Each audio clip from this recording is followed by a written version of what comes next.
On your Wednesday episode of Locked On Raptors, it's the three most exciting words in Toronto Raptors podcasting. It's what's more likely. There's the button.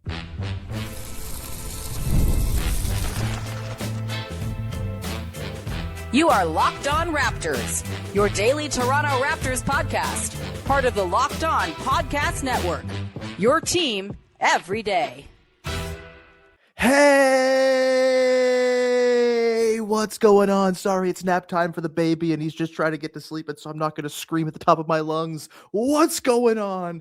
And welcome to another episode of Locked On Raptors, part of the Locked On Podcast Network, your team every day. It is Wednesday, February the 11th, and I'm your host, Sean Woodley. I've been covering the Raptors now for 12 seasons on various platforms. You can find all my work over on Blue Sky. You can find the show on Instagram. You can join us in the Locked On Raptors Discord server, link in the description of the podcast. As always, you can join. It's free. It's a great place to come hang out and talk ball among friends. Should be hopping tonight as the Raptors take on the Detroit Pistons for the first time all season. Today's show is brought to you by our friends over at FanDuel. The winter games are on, and there's no better way to follow them than with FanDuel. With a bet on FanDuel, play your game. All right, we're off and running on today's show. We're playing What's More Likely, our favorite stupid little game here on the podcast. We've got three very fun What's More Likely situations set up.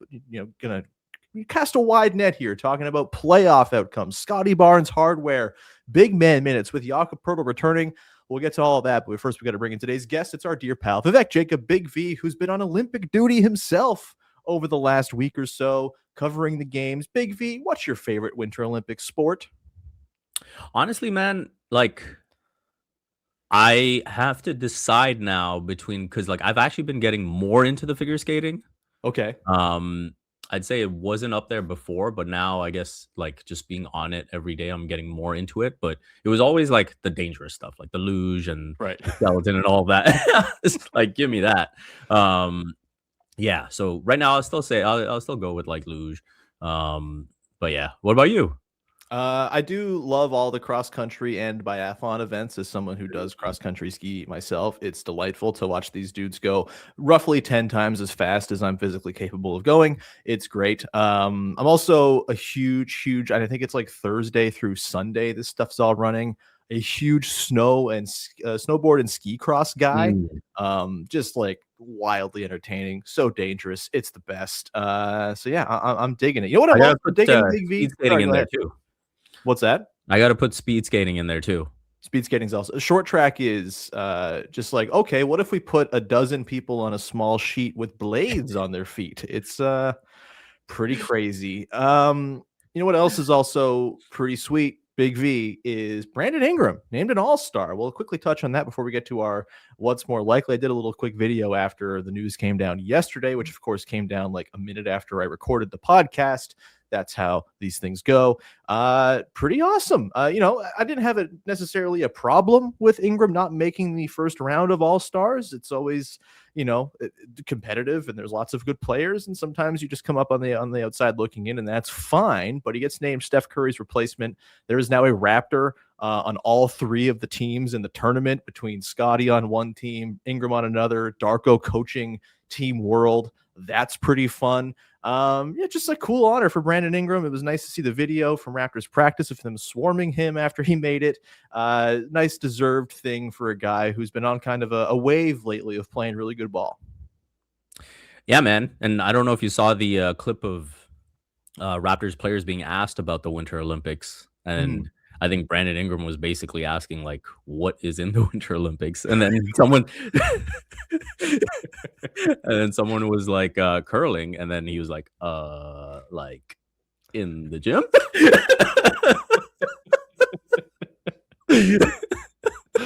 Oh, Brandon Ingram, you will learn Canadian winter sports soon enough, the longer you're here. So that was pretty delightful. Yeah, I think, to your point, there's everyone that's on that roster is deserving, at least out of the East. I think in the West, there's a LeBron James case to be made, but it is what it is. Sentimentality's nice, Big V.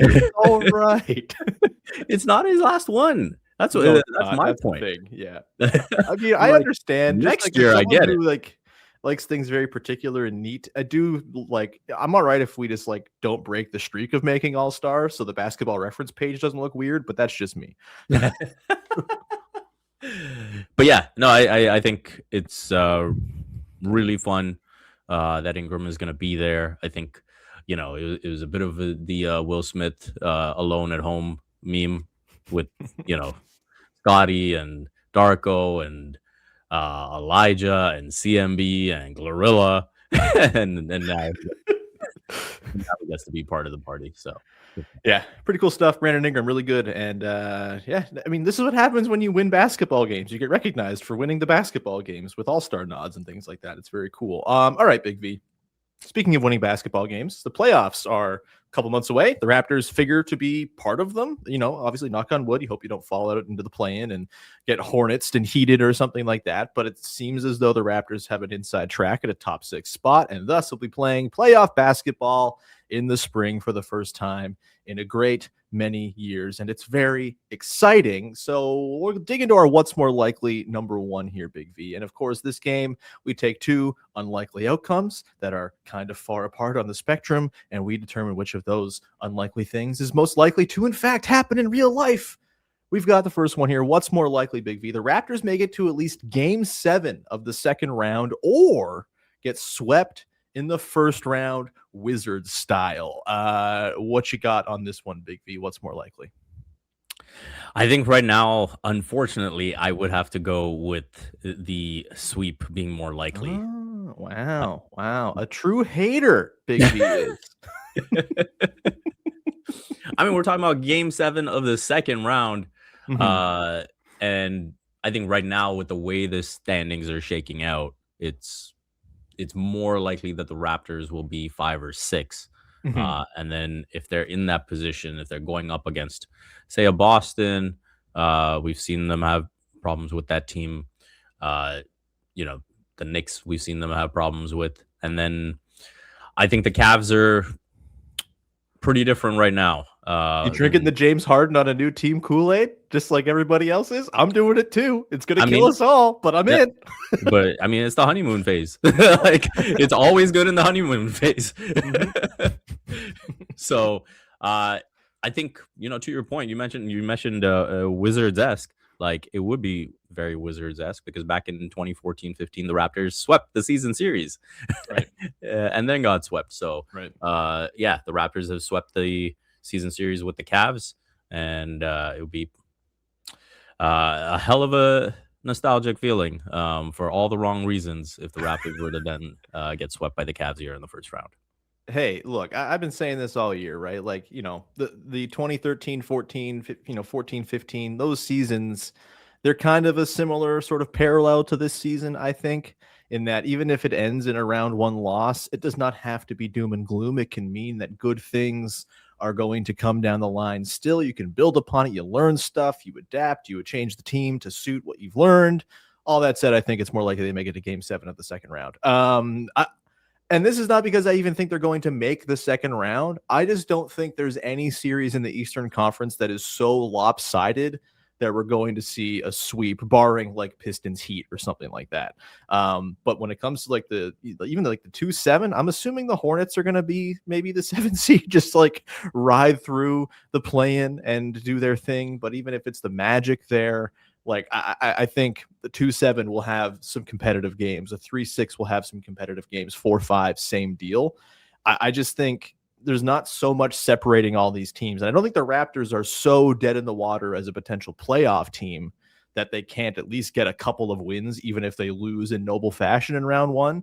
I just don't see them totally dying and falling flat and getting swept away by one of these teams. None of these teams are crazy juggernauts. Maybe you could say the James Harden Cavs have the possibility to be that. They're 9-1 in the last 10. They're playing very good basketball. But again, James Harden in the regular season in the honeymoon phase is very different than James Harden in a playoff series when things matter. And so, yeah, I just, again, if I had to bet, I think the Raptors probably lose a noble first round series, kind of in the vein of losing to the Nets back in 2013-14.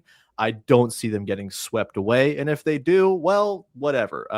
We could just wipe this episode of the podcast from the record. That's what I'm going to start doing. When I'm wrong about stuff, getting out of here. By the way, speaking of being right about stuff, big point for me in the over-unders competition with Brandon Ingram making the All-Star game. I was the only one of us that took the over on 1.5 All-Stars.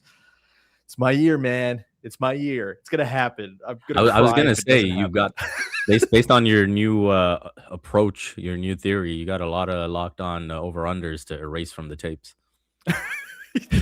You think those episodes are still available? I've been on that. All right, we're going to come back on the other side, get into our next What's More Likely here. We're going to talk about Scottie Barnes, who is in line potentially for much hardware or no hardware if one of us picks the opposite end of this upcoming question. We'll get to that coming up in just a second. Today's show is brought to you by Indeed, and hiring is not just about finding someone willing to take your job. It's about finding the right person with the right background who can actually help your business move forward. And if you want candidates who match what you're looking for, Indeed sponsored jobs is the move, because instead of hoping the right person stumbles across your post, Indeed helps you match with quality candidates by boosting your job listing and putting it right in front of the faces of the people who are going to be the best fits, who cover all of the things you're looking for: skills, certifications, location, all of that. I used to be a hiring manager. I didn't like it very much. It's very hard. It's a big decision to make a hire and bring someone on board. If you get it wrong, it can really hurt you. And Indeed is the place where you can get it right. With sponsored jobs, your post gets seen by more candidates who are actually a fit. And here's a stat that says it all. In the minute I've been talking to you, companies like yours have made 27 hires on Indeed, according to Indeed data worldwide. So if you're hiring, spend less time searching and more time interviewing candidates who check all the boxes you need with Indeed sponsored jobs. Go check them out.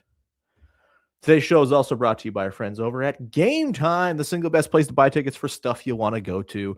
There's nothing like being in an NBA arena, especially when the local basketball team is winning basketball games. It's tons of fun. The crowd, the energy, the moment. Getting tickets, though, always been a little tricky, but that doesn't have to be the case, because you can just download Game Time, and it's so much easier. I've been a long-time Game Time user. I've used it to go to all kinds of sporting events, both in Toronto and abroad, and it is great. It works. It's reliable. You know you're going to find the cheapest tickets. Tickets get cheaper closer to game time. I've literally stood at the door of Climate Pledge Arena in Seattle with my wife thinking, oh, let's go to this Seattle Storm game starting in 20 minutes. Pulled up the app, bought tickets for like $6 at the door, went in, sat in really fun seats, and had a great time. And you can do that as well at all the venues you want to go to with Game Time. Zone deals are great. You can choose the section. Game Time picks the seats and you save. And it's great with last-minute options, too. So if you're walking around Toronto tonight, Raptors, Pistons, and you realize, I want to go to the game, you can buy tickets and go to the game. It's that simple. Take the guesswork out of buying NBA tickets with Game Time. Down the Game Time app. Create an account. Use the code LOCKEDON for $20 off your first purchase.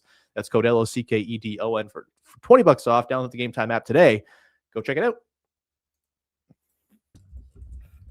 Back at it here with Big V Vivek Jacob playing What's More Likely. Before we do that, just a reminder, the Locked On Raptors Everydayer Club is available for you to sign on up. It's $5 a month, $50 for the year. It gets you ad-free episodes of the show every single day, plus access to a Locked On Discord with listeners of the Locked On Network from across the globe. It's a lot of fun.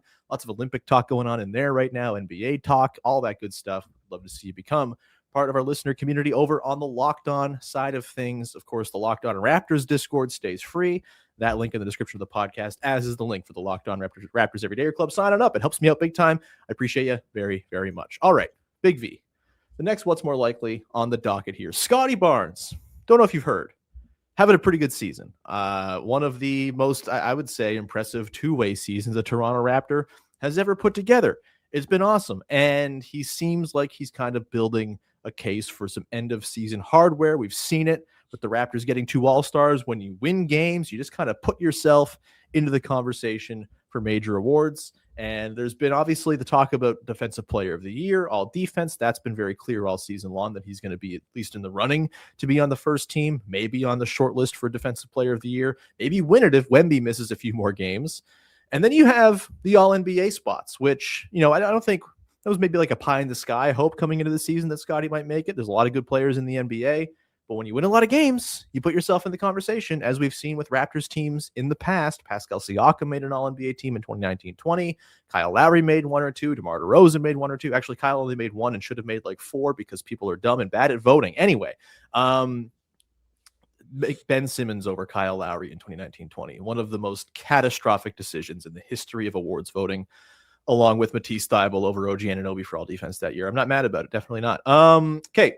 So I have this one here for you, Big V. What's more likely? Scottie Barnes makes both all NBA, any one of the three teams, and first team all defense, or makes neither. So I wanted to sort of specify first team all defense because I think at this point he's a mortal lock to make one of the all defense teams. So we'll go first team all defense plus all NBA or neither. What you got? What's more likely? Yeah, I'm gonna have to go making first team all NBA and first team all defense. Honestly, first team all NBA. You're calling your shot. Sorry, first team all defense and the all NBA team. I think he's a lock for the first team all defense. I think he's been that good. I think that he will get that recognition. And I think to add to his case, like not only is he doing the stuff that, people might not notice, he is also getting, the stocks, which people kind of pay attention to. So stats. They love to go on their end of season voting to stats, sort, blocks, steals. Ooh, there's my vote. And Scottie's right there. Yeah, exactly. So I think he's got the full package as far as the first team all defense is concerned. So that pretty much rules out the neither. And then I was looking at the all NBA case, and that one, it's going to be tight. Yeah. But I do feel that if I have to gamble between Steph, Wemby, Kawhi missing a few more games and really opening up that door for Scottie, or those three guys just playing it out and being there, I'd take the first option. And so Steph has played 39 out of 54 games, so he's only got 2 more games that he can miss. Wemby can only miss 3 more games. Kawhi can only miss 4 more games. So yeah, I think that's going to be tight for them down the stretch. And yeah, I believe that Steph might even sit out this last one before the break. So right. So yeah, then he'll be really up against it. So I don't even know if it's that much of a priority for him. And then I was looking at, who's on the bubble, right? And I think those are the guys like Jalen Duren, Derek White, maybe Kat gets in the conversation, Jalen Johnson, Pascal Siakam, Chet Holmgren, Rudy Gobert, Julius Randle, Devin Booker. And I would honestly pick Scottie over those guys. I think I would take Scottie over every single one of those guys, unless you're doing the positional thing and you got to have Duren in there as a center. But there's no positions anymore. Exactly. I think the only one who you could have Booker? like an extended debate about is maybe Chet Holmgren, because I could see, with OKC's record, voters just being like, hey, it's going to be kind of weird to just have one guy. Right. You mean the record of the second best record in the NBA behind the Detroit Pistons? So I think that's something, especially when we talk about winning being of significance. I think that's something that could come into play. But beyond that, I think Scottie has a pretty decent chance. So, yeah, I'm going to go with both. Yeah, I will revise. I think Booker probably slightly better case than Scottie, although like the two-way stuff with Scottie is incredible, right? Like it's tough to quantify all he does to kind of hold together this team as a top 10 defense the entire season. It's so much resting on his shoulders. He's been so good. And that leads me, Big B, to ask you, like, we've seen a lot of really good Toronto Raptors seasons individually over the years, and maybe I'm putting you on the spot here, and we don't have to like necessarily say, this is the third best season that's ever been put together by a Toronto Raptor, but like it's creeping into one of the all-time best two-way seasons by a Raptor. No, like, and not even just two-way, just like overall impact on the team. Obviously Chris Bosh had higher scoring totals during those years that he was, the kind of only thing going on the team, and DeMar DeRozan had big scoring totals. But like, as far as just like impact on winning, like he's moving into the Kyle and sort of sub Kawhi zone. I think he's been that good. Yeah, no, I think you're absolutely right. I think this is probably going to go down as far as a two-way impact is concerned. Arguably a top 5 season that we've seen from a Raptor. Yeah, I think overall impact wise, you could look at the way all the stuff Vince was doing Sure. impacted the team and put He him invented night clubbing.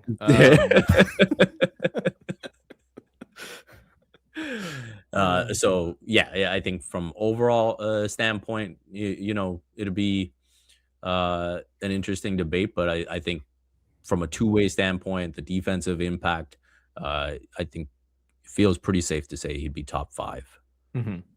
Yeah, and I do think I think at this point, comfortably the best defensive season a Toronto Raptors ever had. Like, he's just been unbelievable. Like, I don't think like Kawhi was awesome during the 60 games he played back in 2019, but also he was not even like the third best defender on that team. Like, that team was ridiculous, and he was, kind of carrying a lot of offensive burden, and he, obviously could ratchet it up when he needed to. But I think he made all defense that year. That didn't feel right. I think OG probably had a better case. I think Danny Green might have had a better case that year. Like, Scottie is so far and away the best defender on this team and is carrying such a burden. I can't even think of a close comparable as far as best individual defensive seasons outside of maybe the odd OG year here and there. But like, it's been remarkable to watch him put it all together. It's been so fun, and can't wait to see him do it against the Pistons tonight. I'm really fascinated by like the Scottie Cade matchup and how that's all going to shake out. And if we'll see Scottie guard Cade, if we'll see, there's no Collin Murray-Boyles tonight, so that's tough. But, how do they kind of play that? I'm very interested. There probably won't be any big men for the Pistons on account of suspensions and fights and all that. But still yet to hear any word on what's going on with Duren and Stewart as well. But yeah, we'll come back into the side here, Big V, and get into our final what's more likely. Talking big men, Jakob Poeltl might be back tonight. He's questionable. Seems like he's been tracking towards a return for a little bit now. It's very nice to see. We will talk about Poeltl's return and what it means for the fourth quarter big man minutes distribution. We'll do that coming up in just one sec. Today's show is brought to you by FanDuel, and the Winter Games are officially here. And if you're anything like us, you're locking in for events you only get to see on the biggest stage every 4 year. I don't know if anyone saw Johannes Hofblatt-Klæbo put in a ridiculous effort in the sprint cross-country skiing yesterday, but I sure did, and I wish I'd put some money down on him winning because he's just the very best in the discipline. He's so good. There's all kinds of things you can go and mess around with over at FanDuel regarding the Olympic Games. And of course, you pick your event, right? You want figure skating, you want snowboard cross, you want moguls, all that stuff is available for you to go and wager on over at FanDuel to make the Olympic Games just a little bit more spicy for you. And you can, medal counts for, countries as well. That's a thing you can go and throw some money down on as well. The drama of curling matches that start slow and somehow get intense, fast speed skating races decided by inches. It's all there for you to go and play around with on FanDuel. The Winter Games are on, and there's no better way to follow them than with FanDuel. FanDuel, play your game. Go check it out. Back at it here with Big V, talking what's more likely's. It's an awkward way of putting it. I forgot what we were doing. Yeah, we're playing What's More Likely. It's our favorite stupid little game here on the podcast. And this next one, Big V, is not necessarily like two wildly extreme outcomes. It's just kind of an either or of two things that one or the other is going to happen. But let's get to it. Jakob Poeltl likely to return, if not tonight, then right on the other side of the All-Star break. Much long desired and nice to see, and I think it's going to be a nice boost to the overall depth and versatility the Raptors have in their front court rotation. No CMB tonight, so we won't see the full complement of front court guys. But my question to you, Big V, is what's more likely? Jakob Poeltl leads Toronto Raptors big men in fourth quarter minutes from here on out, or one of Collin Murray-Boyles, Mamu, or Trayce Jackson-Davis does. I think in a previous world, before the Poeltl injury, before learning all the stuff we've learned over the last month and a half, Poeltl would just be the no-brainer. He's going to close most games and rack up the most fourth quarter minutes. I think things have changed with how the Raptors have evolved as a team and what Collin Murray-Boyles has done and what Mamu is doing. So what do you say for this one, Big V? Who plays the most fourth quarter minutes, Yak or the field? I'm going with the field. Okay. I'm specifically going with CMB. Okay. I think that the way he's come on, and then, obviously we want to see Yak be well and have that back sorted, but I just feel like the way this has played out over the course of this season, it feels very unlikely that it will just suddenly be resolved and he'll be fine for the remainder of the season and the post All-Star stretch. Please don't play him tonight. Please, like if you've gone 25 plus games without him, if you bring him back for this one game and he happens to somehow get hurt against a Pistons team that likes to be physical, but then all their physical guys might not be there, Big V. it might not, but you just go bully Tobias Harris, a perfect way to ease back in. Yeah, and then you lose him for the rest of the season. That would be a disaster. So just don't do it. Kid Gloves V over here. I mean, they're the ones who've employed the kid gloves to this point. So yeah, it's true. Yeah. I think the way things have played out, I'd put my money on CMB being the guy who sees the most fourth quarter minutes. I think the way he's combined with Scottie defensively has been awesome to watch, and hopefully, this break for his thumb is a big thing, and hopefully Darko is accurate when he gives that timeline of that thumb support being off him in the next few weeks. And then he's going up strong and he's finishing around the basket, and that offensive rating when he's in the lineup just skyrockets. No, it won't be hard to do that. It's on the floor. So even a modest leap would constitute a rocketing to the sky in comparison. Yeah, I really struggle with this one because I do think, what we've seen so far this year, when Poeltl's on the floor, the Raptors are really good, like especially with their starters, like they're plus 6.3 net rating in the starting five. He makes their offense just work a little bit better when he's out there, even though he's not a spacer. He just does things to kind of grease the wheels. And I think there's a real chance he just kind of gets back and is playing regular fourth quarter minutes again. That said, I'm going to go with the field. I don't really have a pick between Mamu or Collin Murray-Boyles necessarily. Don't know if Trayce Jackson-Davis is going to be in this, although I'll get to Trayce Jackson-Davis as a dark horse candidate in 1 second.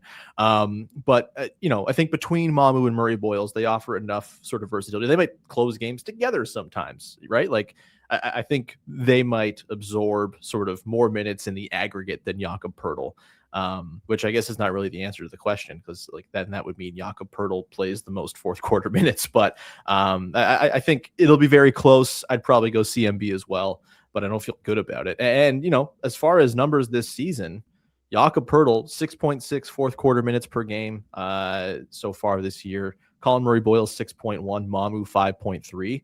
So Poeltl's been the guy so far this season when he's been healthy, when he has played, and I still think he's their guy. But I think they just have enough different ways to mess around that his minutes might get cut into as a result. But I will say, Trayce Jackson-Davis played 10 minutes in the fourth quarter against the Pacers.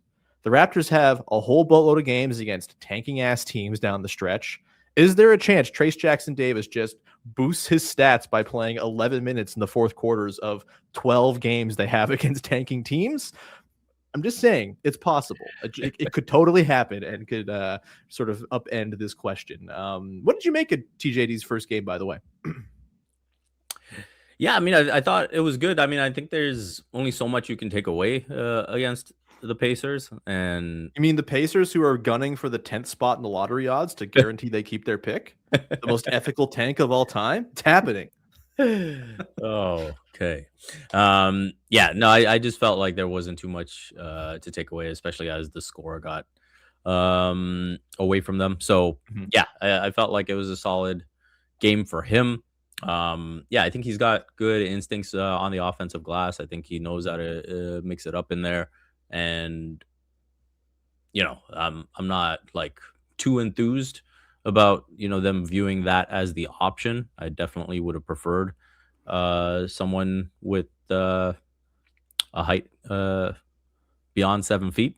Just to add one more again. Gotcha. All right. Yeah, that's what I was hoping for, just for something different. So yeah, it feels like someone who will just kind of be there to be behind CMB and kind of fill a similar role. I kind of called him Jonte Porter without the jumper and the gambling problem. I think he's a slightly like more interesting basketball player than Jonte Porter was, who like, I mean, never has there been a dude outside of maybe Freddie Gillespie who was more sort of like an oasis in the desert of Raptors big man play, who in fact, when you walked up, it was like, oh, this is like a diseased puddle. It's not actually very good water. But like it's the only thing we got, so I guess we'll drink it. Jonte Porter stunk, and I think there is a little more to Trayce Jackson-Davis, just in terms of like playing helpful winning basketball. Like, I said this yesterday on the show, like I got a lot of time for a guy who just like knows how to play basketball, and he very clearly knows how to play basketball. It comes from a Warriors team that if you don't know how to play basketball, you frankly don't play. Hi, Jonathan Kuminga. And so, I think there's I don't think he's going to play a ton. I think he's perfectly fine. Yak insurance. And Yak is their 7-foot guy. Believe, man. Believe in the back. Believe in that that lumbar support holding up for the rest of the season, Big V. I know you can do it. We're going to leave it there. Big V, thanks as always for playing this stupid little game we call What's More Likely. Always fun. Do you have anything you want to promote for the good people out there? You can follow Yahoo Canada's Olympic content. I'm doing a bunch of it, and I'll post whatever I can on the socials at Vivek M. Jacob. Sweet. All right, brother. That's gonna do it. Everyone, please subscribe, follow, rate, review, join the Discord. Link in the description of the podcast. Sign up for the Everydayer Club. $5 a month, $50 for the year. Gets you ad-free access to this podcast every single day, plus little bonus episodes. There will be one of those dropping a little later today. Recorded yesterday. Didn't get around to posting it, but I'll have that going out. Some extra mail from the mailbag yesterday to get to, talking Collin Murray-Boyles, in fact. See that to look ahead to. We've also got a game tonight against the Pistons. We'll talk about on Thursday. Maybe Joe Wolfon's back from his vacation on Friday. All that good stuff. Katie Heindel one of these next 2 days too. So keep it locked. We appreciate you very much. And you'll have Zelfie and Dwayne after the game tonight as well with the postcast. So we're going to leave it there. Have yourself a wonderful rest of your day. Talk to you on Thursday for another episode of Locked On Raptors. Bye-bye. The kid's sleeping, so I'm not going to whip the ball at the rim. I'm just going to go delicately place it in.